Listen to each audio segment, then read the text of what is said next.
Olá, meu nome é Lorena, seja muito mais que bem-vinda ao meu canal Super Resumos. Mas antes do início desse vídeo, deixa seu like e se inscreve, que me ajuda bastante. E vamos pro vídeo. O filme começa com o Joel acordando e descobrindo um belo amassado no seu carro. É dia dos namorados, então já viu, né? Ele não tem ninguém. Ele inventa uma desculpa para não trabalhar e acaba indo para Montauk. Lá, ele vê a Clementina de longe com seu maravilhoso suéter laranja. Mas ele não tem a mínima capacidade de se aproximar dela, então ele nem tenta. Ele cria uma paixão platônica por ela, porém, na volta para casa, eles pegam o mesmo trem e agora ela se aproxima dele. Contudo, ele não é muito bom em puxar assunto. E ela fala que ela trabalha na livraria Barnes & Noble e que provavelmente já viu ele lá. E eles descobrem que moram um perto do outro. Ela fala que muda bastante de cabelo e que a cor atual dela é azul ruína. Ela começa devagar se tem algum emprego para criar os nomes de tonalidades de tinturas. E se tiver, eu quero.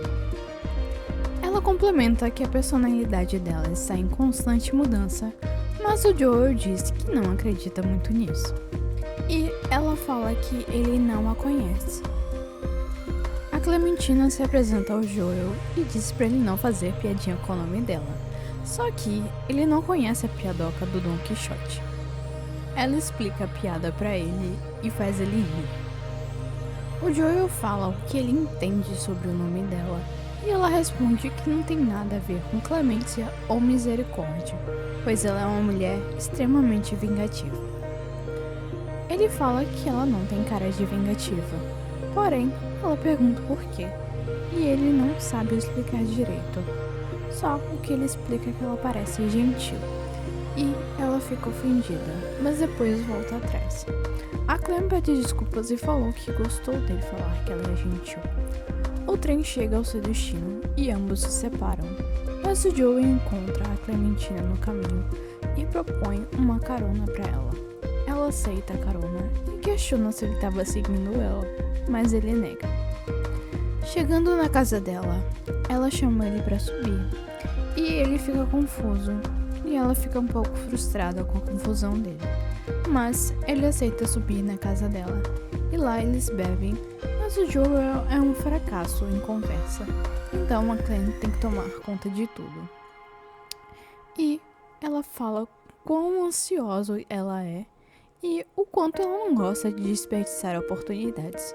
E, como cereja do bolo, ela fala que vai casar com o Joel. A Clementina chama o Joel para ir até o Rio Charles. Lá está congelado nessa época do ano e eles poderiam fazer um piquenique noturno. O Joel vai embora e a Clem pede para ele ligar para ela e escreve o número da mão dele. Ela também quer um feliz dia dos namorados. O Joel chega na casa dele e ele fica acordado e ansioso para ligar para ela. E acaba ligando. E ela reclama do porquê que ele demorou tanto. Na noite seguinte, a Clem leva o Joel até o Rio Charles. Ela corre sobre o gelo e cai de poupança no chão. Lá, ela pede para ele mostrar as constelações que ele conhecia para ela. Só que ele fala que ele não conhece nenhuma, mas depois aponta para a constelação de Osídios, o enfático. E se você me perguntar, essa constelação existe? Não, ela não existe. Eu fui procurar. De manhã, eles estão de volta na casa dela, mas ela pede para ir para a casa dele. Ela vai pegar as coisas dela e um cara bate na janela do Joel e questiona o que ele estava fazendo na porta da Clem. Tanto o Joel quanto eu, quanto você, ficamos sem entender nada. Temos um salto no tempo e descobrimos que o Joel e a Clem terminaram.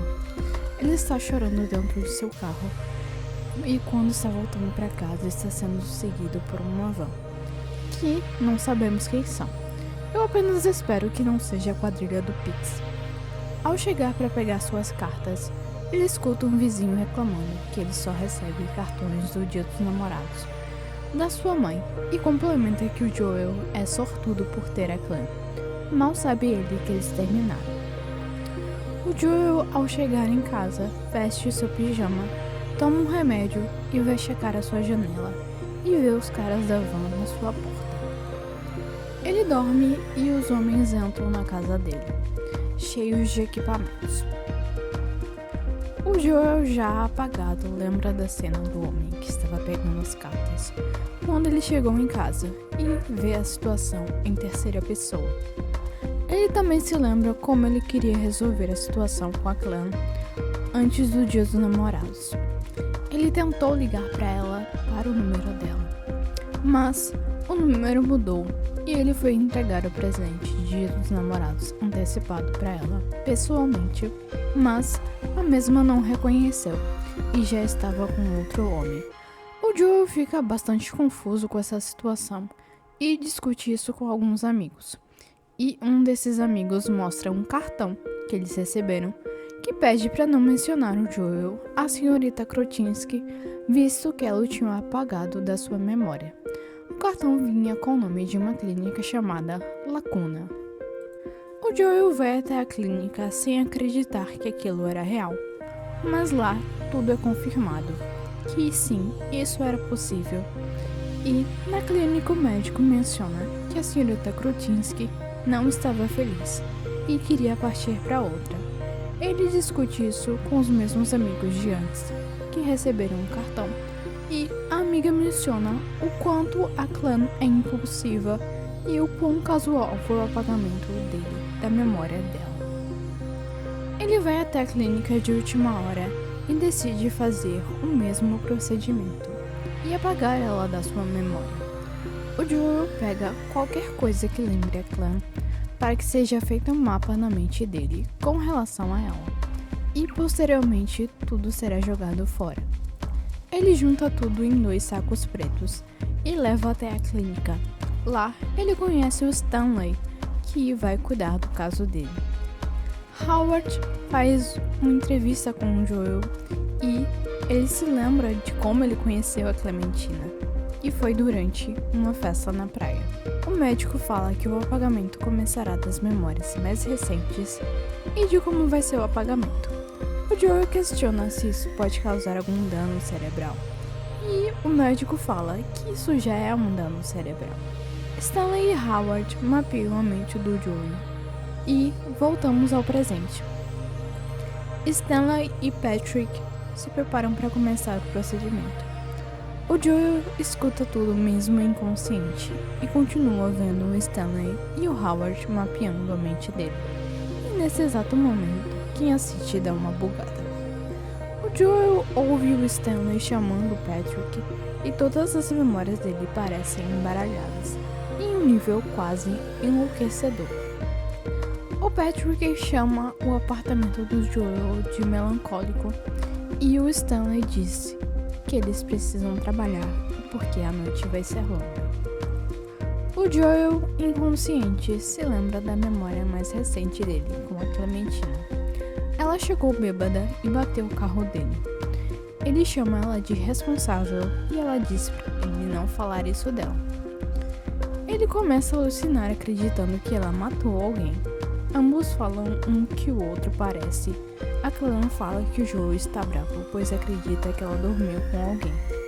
Ele rebate que ela está certa e que talvez seja a única forma de ela fazer alguém gostar dela. Ela se irrita e vai embora. Ele tenta se desculpar, mas ela some, e o procedimento de apagamento começou. Stanley, no presente, comenta que a Mary passaria lá na casa do Joel. O Patrick fala que acha que ela não gosta dele, e comenta que deveria chamar a namorada dele. Stanley só quer fazer o trabalho dele, e Patrick pega umas bebidas e continua o assunto da namorada dele. Voltando à memória do Joel com a Clem, Joel vai atrás da Clem depois de ter falado besteira, mas está tudo desmoronando dentro dessa memória. E ele consegue ouvir os rapazes responsáveis pelo serviço falando sobre a Clem. Um deles, o Patrick, diz que ficou apaixonado por ela e que roubou uma de suas calcinhas. E o outro rapaz, o Stanley, fala que isso é doentio. Mas me permitam um esclarecimento. Essa empresa é doentia por si só. Joel vai para outra memória, em que ele e a Clan estão comendo comida chinesa. Ele continua escutando os rapazes. Stanley chama Patrick de antiético, mas ri da situação da calcinha junto com o mesmo. Hipócrita, né? Dentro da memória, o Joel ouve tudo e comenta com a Clan, mas ela diz que não ouve ninguém. Ele percebe as coisas sumindo aos poucos. O Joel finge ter cortado o pescoço para a Clan não sair, mas obviamente não funciona. Em outra memória, o Joel e a Clan passeiam e ela fala que ela quer ter um bebê. Eles conversam e ela insiste. Ele fala que eles não estão preparados, mas ela fala que ele não está. Começa uma discussão entre os dois e ele não acredita que ela seria capaz de cuidar de uma criança. Ela não entende, pois ele fala pra dentro. Ela começa a enumerar todas as suas qualidades que fariam dela uma ótima mãe, mas ele não quer escutar isso. Para completar, a Mary chega. O Patrick continua falando que ela odeia ele e o quanto ele não tem sorte com mulheres. E o Stanley fala que se ele parasse de roubar as calcinhas já ajudaria. E os três fazem uma festinha e comem e bebem as coisas da casa do Joel. Em outra memória, a Clan reclama que o Joel não conta nada pra ela e o quão ela é um livro aberto pra ele. Eu diria a bomba de Hiroshima, né? Mas a minha opinião não conta. Ele retruca que falar sem parar não é necessariamente se comunicar. E ela fala que quer conhecer ele e que não fala sem parar e se chateia com ele. Ele fala que a vida dele não é nada interessante. No momento seguinte, vemos ele escrevendo em seu diário o quão monótona é a situação dele com a Clan, pois estão de novo jantando no mesmo restaurante e se pergunta se eles viraram um casal digno de pena. O Joel pensa que, enquanto a Clan bebe, que ela vai fazer ele passar vergonha e começar a ficar bêbada e boba. Enquanto isso ocorre, Patrick, no presente, liga para a Clan e ela começa a fazer um monte de perguntas e diz que está se sentindo estranha. E, enquanto isso, no inconsciente, Joel tenta descobrir quem é o Patrick, mas obviamente não funciona. Patrick diz que vai na casa dela e pede ao Stanley para sair e ele permite.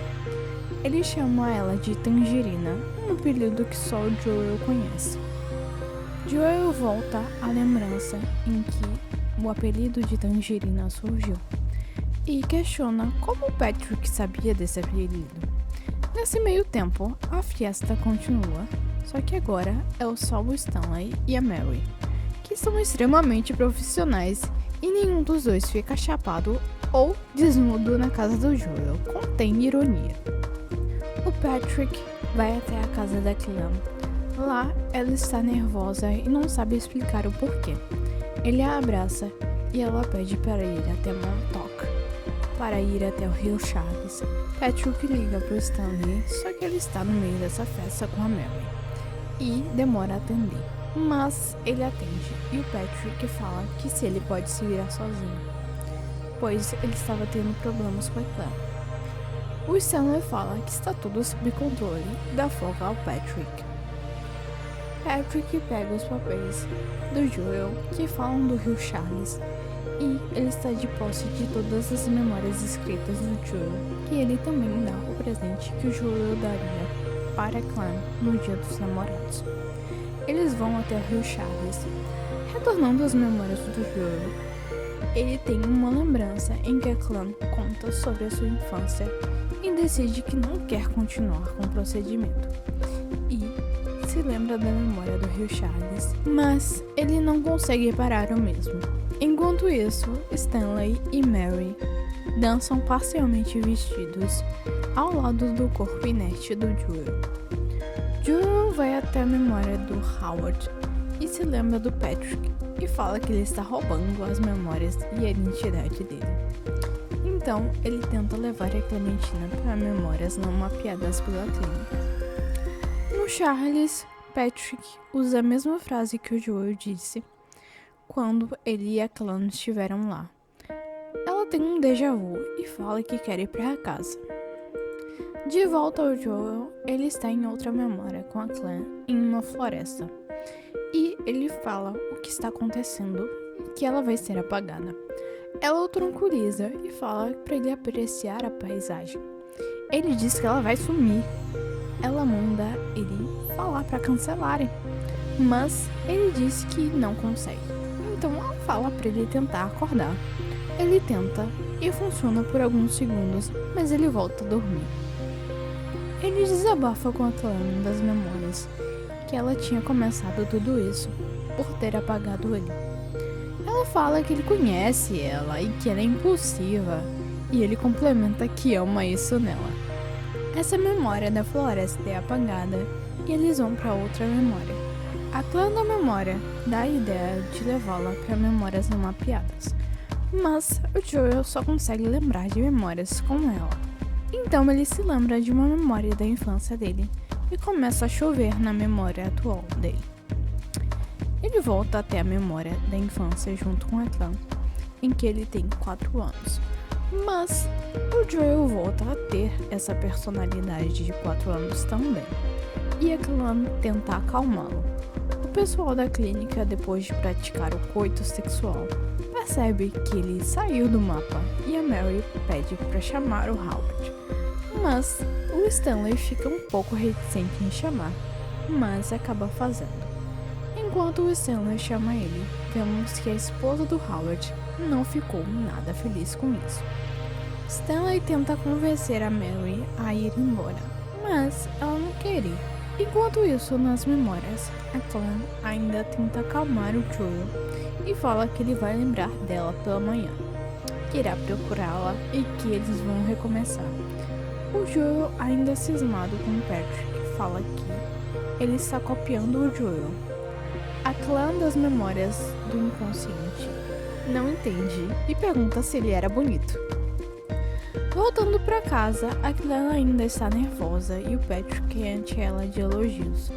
Só que ele diz a palavra amaldiçoada, que ela é gentil. Howard chega e a Mary não para de enaltecer exageradamente ele.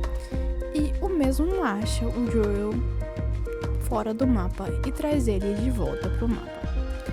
Nisso, o Joel acorda e vê eles e escorre uma lágrima do olho dele. E ali o pessoal já devia ter percebido que deixou de dar bom esse procedimento. Mas eles não se importam e injetam algo para ele voltar a dormir e o processo continua. O Joel, na sua cruzada contra o apagamento da Clan, vai até a memória dele, onde ele e a Clan estão assistindo um filme no cinema drive-in.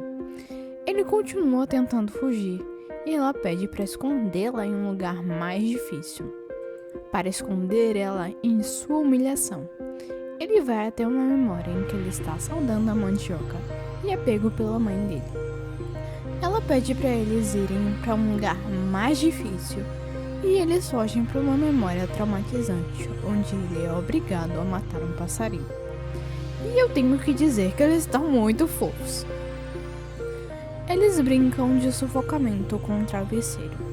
O Joel sufoca a Clan, mas não dura muito, e essa é a memória, e eles são encontrados de novo. Eles vão para uma memória parecida, só que ambos já estão adultos, e agora é a Clan que sufoca ele.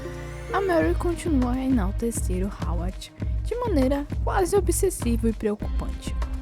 Stanley vai dar uma volta e deixa os dois a sós. A Mary recita o poema que dá nome ao filme. Ela beija o Howard, mas ele fala que ele tem família e ela se desculpa. Mas eles acabam se beijando mais. O Stanley vê isso de fora do apartamento, mas adivinha quem chega? Isso mesmo, a mulher do chefe. Ela chega na frente da casa e vê a Mary e o Howard se beijando. Só que o Stanley buzina para alertá-los, mas ela já tinha visto. Howard tenta ir atrás da esposa. A Mary tenta se explicar, mas a esposa dele fala que ele já era da Mary e que isso não era a primeira vez.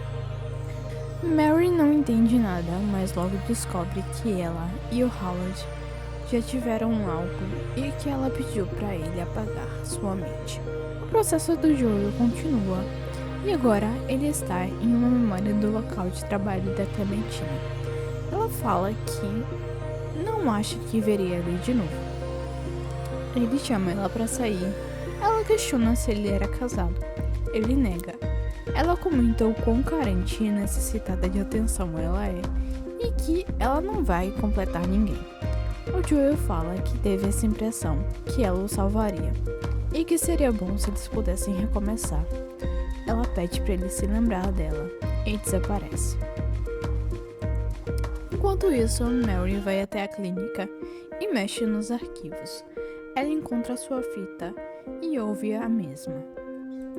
Retornando, o Joel vai para o que talvez seja sua última memória a ser apagada, a memória do dia em que ele conheceu a Clementina. Foi um dia em um feriado na praia. Essa cena é a minha preferida do filme. Eles fazem um monólogo sobre o que cada um acha do outro. A Clem questiona que é isso aí, ela vai desaparecer, e o que eles podem fazer? Ele fala que podem apenas aproveitar. Em seguida, anoitece e eles estão na praia e entram escondidos em uma casa e fingem ser o Sr. David e Ruth Lesken.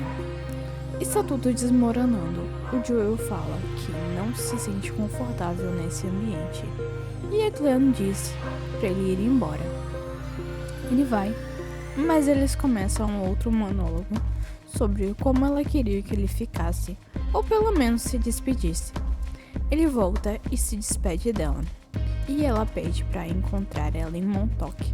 Ele vê todas as memórias que ele já teve com a Clementina, e dá para perceber que, independente do que aconteceu, o caminho deles foi muito bonito. O apagamento acaba, ele acorda depois de ter sua mente apagada, e acontece a cena do início do filme, em que ele percebe que o carro dele estava amassado. Mary, tirando algumas coisas da clínica, encontra o Stanley e fala que se ele sabia dela e do Howard. Ele esclarece que ele desconfiava, mas que ele achava que era coisa da cabeça dele. Ela decide pegar todas as fitas e documentos e enviar às pessoas cujas memórias foram apagadas. O que acontece depois é quase um ciclo repetitivo do início. O Joel volta para pegar o trem para Montauk e a Clem faz o mesmo. E voltamos aos eventos no início do filme, em que um cara bate na janela do Joel e não entendemos nada. A Clem, depois de todo aquele processo de conhecer de novo o Joel no trem novamente, volta para a casa dela para pegar as suas coisas e acaba encontrando a fita que a Mary enviou para todos os clientes da clínica. A Clem, sem saber do que se tratava, bota para trocar no carro do Joel e ambos ouvem ela falando absurdo sobre o Joel e ele manda ela sair do carro dele. Ambos ficam desnorteados, mas a Clem vai até a casa do Joel e ouve ele escutando a fita dele. Ele também falou absurdo sobre ela, mas ele nega que acha aquilo dela. Ela se sente desconfortável e vai embora. Todavia, o Joel vai atrás dela e ela fala que não pode ficar e que aquilo vai acontecer de novo, que ela pode se sentir presa se continuar com ele, mas ele não se importa e ele pede para ela ficar. E eles continuam juntos e fazem novas memórias e o filme acaba. Se você gostou desse resumo, se inscreva, deixa seu like, deixa aqui nos comentários qual filme você quer neste maravilhoso canal. Agora vai a minha opinião sobre o filme e algumas coisas interessantes que eu achei. Se você quiser pular, se sinta completamente à vontade. Eu sou completamente fã desse filme, talvez seja uma pessoa suspeita para falar, mas assistindo esse filme pela milionésima vez, eu achei ele um pouco confuso, mas nada que estrague a experiência do filme. Ele continua sendo um filmão e vale super a pena assistir. Fica aqui a minha recomendação para quem tem 2 horas sobrando. Vale muito a pena assistir e descobrir como é que a Clementina não deu um corte químico no cabelo dela depois de tanta descoloração. Fica aí o meu questionamento aos grandes teólogos da conspiração. Tirando isso, o filme me fez questionar o apagamento das memórias. Podemos apagar algo ou alguém para não sofrer ou simplesmente para esquecer. Mas não lembrar talvez seja pior que lembrar e sofrer. Você acaba deletando a pessoa das suas memórias, esperando que isso leve a dor embora. Mas, além de apagar os maus momentos, você apaga os bons também. Além disso, você apaga tudo que poderia ter aprendido com aquela pessoa. É como uma frase que eu vi: você pode apagar alguém da sua mente, mas levá-la para fora do seu coração é outra história. E no final, nada garante que você não vá reencontrar aquela pessoa e se apaixonar de novo por ela. Na metade do filme, o Joel percebe que ele não quer apagar Clementina. Ele estava só revidando o apagamento que ela fez com ele. Mas, por consequência, apaga também tudo de bom que ele viveu com ela. Quantas vezes nós não somos como Joel, tentando revidar algo ruim com outra coisa ruim também? Mas isso não alivia e muito menos apaga o mal já criado ou feito. Só faz mais mal a nós mesmos. É um veneno que somente nós tomamos e esperamos que o outro morra. Tendo dito isso, quero também acrescentar algumas coisas. O Jim Carrey estava incrível no papel de Joel e a atriz Kate Winslet também estava incrível no papel de Clementina. Quem diria que ela fez a Rose do Titanic, né? Outra coisa que eu observei e que eu queria falar são as cores do cabelo da Clementina. Elas têm uma sincronia perfeita com a história. Antes dela conhecer o Joel, o cabelo dela era verde-limão. Na colorimetria, é associado principalmente quando colocamos perto do azul, dá a impressão de quente. Ele, ao mesmo tempo, é relaxante e calmante como o azul, e suavemente tonificante. Do ponto de vista simbólico, o verde está relacionado ao despertar. Assim como a natureza desperta de sua morte aparente quando chega a primavera, nas regiões mais frias, o verde evoca o renascimento e, por extensão, a esperança de que esse renascer ocorra. Por ser a cor das plantas novas ainda começando a brotar, o verde é a cor da juventude. Ele também representa a esperança em tudo que é jovem e puro. Já quando a Clementina estava conhecendo o Joel, o cabelo dela era vermelho passione, que é logicamente a cor da paixão e do instinto, e que na colorimetria é associada ao vermelho, que é a cor das necessidades básicas corporais. A fome, o medo, o conforto e o amor, por logicamente. Do ponto de vista bioenergético, o vermelho está relacionado à capacidade de armazenar e descarregar energia. Seu simbolismo começa na própria vontade de viver, na autoconfiança, na firmeza sobre os próprios pés. Passa pela coragem e assertividade, que é a capacidade de agir de modo a satisfazer, de maneira saudável, as próprias necessidades, e culmina com a capacidade de descarregar energeticamente e emocionalmente por meio da sua sexualidade. Já quando ela estava com o cabelo laranja ou tangerina, ela se torna mais criativa, tanto que é com esse cabelo que ela dá a ideia ao Joel de fugir dos apagadores. Na colorimetria, o laranja é associado ao chakra umbilical. O laranja se relaciona com as cores mais primárias, ligadas à capacidade de dar e receber prazer. É a cor associada ao individualismo, às necessidades básicas pessoais, à busca de nutrição física e afetiva. A vivência ligada ao laranja é a projeção do magnetismo pessoal, por meio de fantasias dirigidas e de gestos rituais. Suas atividades cotidianas são as que envolvem a habilidade de comunicação, falar, negociar, usar as mãos para trazer objetos, caminhar. Logicamente, o laranja é complementar do azul. E por último, mas não muito menos importante, temos a cor azul, que é o nosso maravilhoso azul ruína, como o próprio nome já diz. Ele aparece quando Joel e a Clem estão caminhando para momentos difíceis da relação. Na colorimetria, O azul significa um nível intelectual mais amplo e elevado, que pode ser chamado de pensamento abstrato. Envolve a compreensão da própria posição dentro da coletividade, senso ético, filosofia de vida, tomada de decisões, escolha de caminho de realização, capacidade de criar, de atingir suas metas e de assumir responsabilidades. Do ponto de vista psicológico, o desequilíbrio do azul pode expressar bloqueios de criatividade, sentimentos de incapacidade para satisfazer expectativas, culpa, medo, dos reflexos das próprias ações sobre os outros.